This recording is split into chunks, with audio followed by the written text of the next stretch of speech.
but I was very shy. And my friend, who is very culotté, in French it means someone who is very pushy, went up to see Luciano and said, "My friend here is a tenor." Luciano brought me closer and asked me if it was true. And I said, no, I just try to sing like that. He said, "I'd like to hear you. You could write to me, and I will answer you." So I did, and 1 year later, he answered, invited me to Pesaro. I was thinking I could find some coaches there who could help me. So I came especially to ask Luciano either to give me lessons or to introduce me to a good coach. So I was very surprised when he told me, no, don't change teachers. The one you have teaches you well." He did not know that I was coaching myself. I think that it is really there in this competition that I realized my possibilities and that I got rid of some of my shyness. I was very shy. The proof is that I could not even come close to Luciano. I would look at him from afar while everyone else would go to him to ask him for advice after each session. I wish I had done the same thing, but I did not have the guts.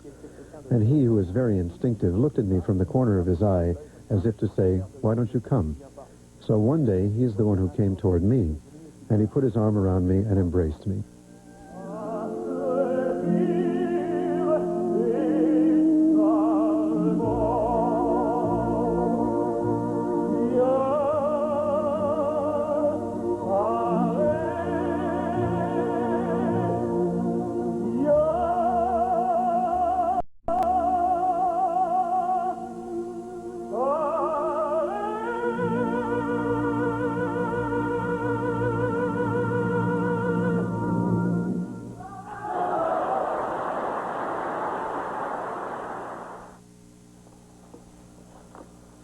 Sometimes the search for the tenor of the future calls for extreme measures.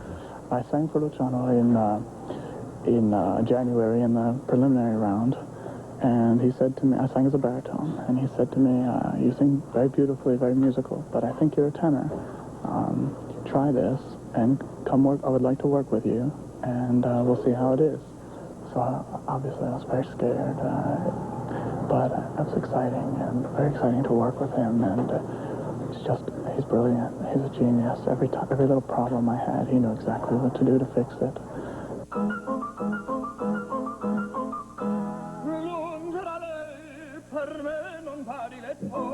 Jeffrey, ascolta.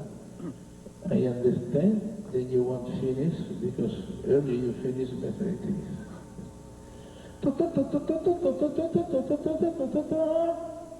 Lunge da lei. This is a recitativo. Per me non va di letto. No, before, no. No. Lunge da lei, per me non va di letto. Volaron già tre lune, da che la mia violetta agi per me la fa. Dodizie, amori. Okay. Relax and breathe deep. Lunge da lei, per me non va di letto. Volaron già tre lune, da che la mia violetta agi per me la so. Dovizie, amori, e le famose feste. Oh, voglio magia vezza, vede siamo ciascun. Era il soffio d'amori generato, scorro nei cori.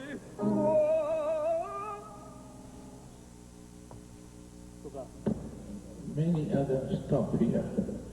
It is very difficult. Now, if you have problem now in this note, now you can rush to this note. You have done something very special. You have done something very special. Bravo. Thank you. The guy studied from baritone to tenor 1 week. In 1 week.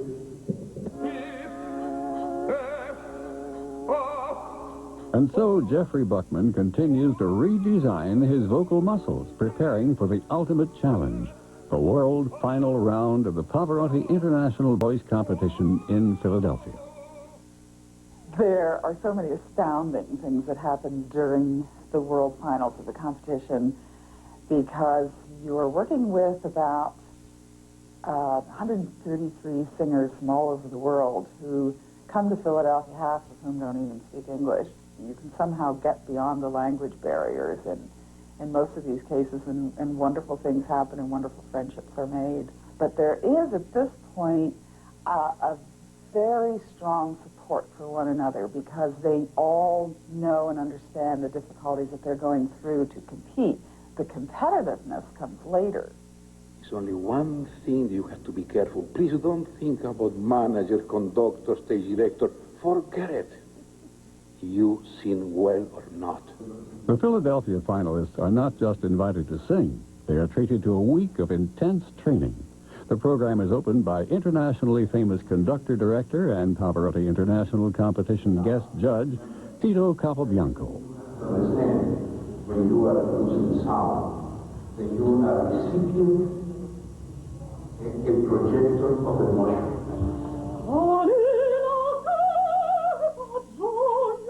It's not about joy at all.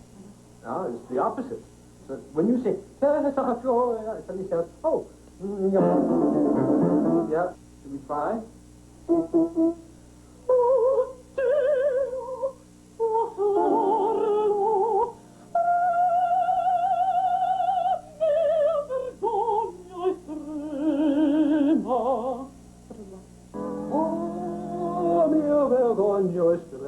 Try it. It's just it's a breath thing and a courage thing, but it's interpreted. You know?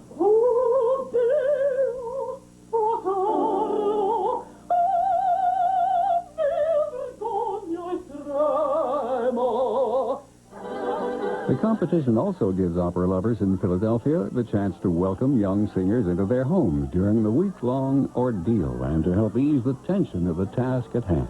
I want to raise my glass for one man, Maestro Pavarotti.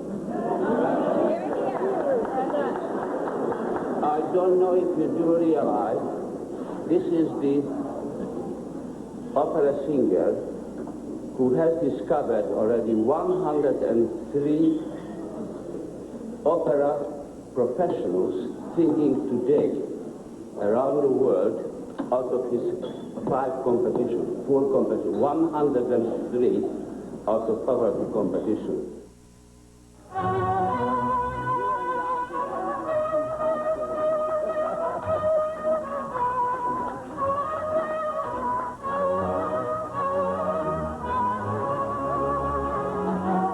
Make you feel to see all these young people from all these different countries coming here to continue an art that you're so connected to and connected with. I am sure you noticed that I was very touched. Very. To be able to do something with these people in the past, in the present, and I hope even in the future, I always say that, but I repeat it, is for me not a work, is a prize, is a gratification. And so I say to myself, let's give to all the young people around the world, if we have the money to do it, the possibility to have this experience in every day. Could you explain how much this competition is going to cost? $2 billion. Well, if you want me to, get a short heart attack, I will. But by the time we finish, we expect something around $3 million to be laid out. What was your feeling when you were in their shoes? And what advice would you give their them? pant, you mean? Well, You know what was the feeling. Yeah, that was the feeling. What is your advice for someone who wants a successful career in music? You have to be thirsty to learn something every day from the stage. If you are like that, you will improve constantly. And I always say, For example, the time in which, when I was 12, I saw Beniamino Gigli, a phenomenal singer, tenor, then he was 57. And I said, how long did you study? And he turned to me and says, I finished 5 minutes ago.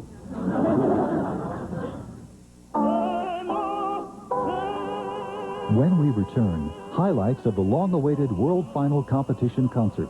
Meanwhile, you too can be a patron of the arts by calling this station with your pledge of financial support. That's incredible. I'm Kathy O'Neill. I'm here with Joanna.